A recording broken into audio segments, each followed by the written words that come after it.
네, 이번 시간에는 하수 처리에 대해서 같이 알아보도록 하겠습니다. 460페이지 펴주시면 되겠고요. 지난 시간까지는 상수를 처리했어요. 우리가 먹는 물을 처리를 했어요. 깨끗하게 만들기도 했고 정수장에서 얼마나 깨끗한지 확인도 했고요. 자, 이번 시간에는 하수를 처리하겠다. 그래서 하수는 쓸모가 없기 때문에 버려지는 폐수다라고 보시면 되겠습니다. 그러면 더러운데 그냥 버리면 되지 않을까요? 그냥 막 버려버리면 지하수도 오염되고 지표수, 강, 하천 싹 다 오염되잖아요. 그래서 이 하수 또한 처리를 해서 버려야 된다. 그래서 하수 처리라는 걸 해야 된다라고 보시면 되겠습니다. 자, 하수 처리는요. 우리 책에 간단하게 나와 있는데 하수 처리는 물리적, 우리 상수 처리할 때도 마찬가지처럼 얘는 크게 물리적 방법, 화학적 방법, 생물학적 방법으로 처리를 할 수가 있어요. 물리적 방법으로 지금 하수를 처리할 거예요. 하수를 처리할 건데 물리적 방법으로 처리를 할 수가 있습니다. 물리적 방법으로는요.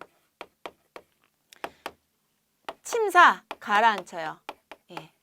침전 또 가라앉혀요. 침사지 침전지. 그래서 침전. 그리고 여과를 시켜요. 그리고 부상을 시킬 수가 있습니다. 이건 뭐냐? 뛰어오르게 한다라는 거예요. 네, 물에 띄워서 제거한다. 예, 침사, 침전, 여과, 부상 이렇게 볼 수가 있는 거고요. 화학적 처리를 할 수 있어요. 화학적으로는 산화를 시킨다라는 거예요. 산화. 산소를 넣어줘서 산화를 시킨다. 중화를 시킨다. 응집을 시킨다. 우리 책에 응집을 시킨다까지 나와 있죠. 네. 자, 응집을 시킨다. 여기 이런 거 자세하게는 안 나왔지만, 네. 이게 화학적 처리는 이게 물 속에 독성 물질이 있을 경우에 해요. 예, 독성 물질이 있을 경우에 화학적 방법을 사용을 하는 거고요. 생물학적 방법을 주로 많이 사용을 하겠죠. 가장 중요해요. 생물학적 처리. 생물학적 처리. 이 생물학적 처리는 미생물이 들어가서 오염물질을 제거하는 거예요. 미생물이 오염물질을 제거해요. 이때 그 미생물이 어떤 미생물이냐에 따라서 호기성 미생물이다 이러면 호기성, 호기적 처리 이렇게 얘기하고요. 그 미생물이 공기가 없는 곳에서도 굉장히 잘 살아 이러면 혐기성 미생물 해서 혐기적 처리, 혐기성 처리 이렇게 얘기를 합니다. 호기성 미생물을 사용한다, 혐기성 미생물을 사용한다. 자, 이거는 호기성 처리는 그래요. 얘는 오염물이 있잖아요. 유기물에다가 호기성이니까 산소가 들어가는 거예요. 산소가 들어가면 뭐가 되냐?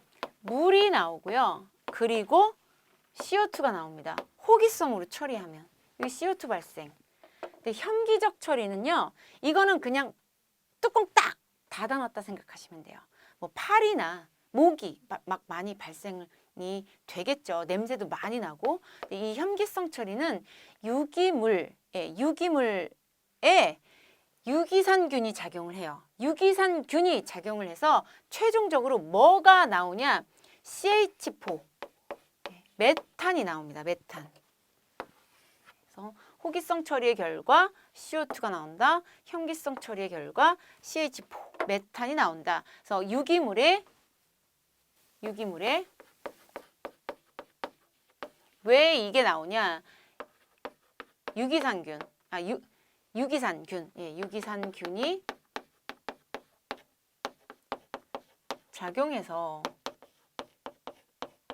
작용해서 메탄이 나온다라고 보시면 되겠어요.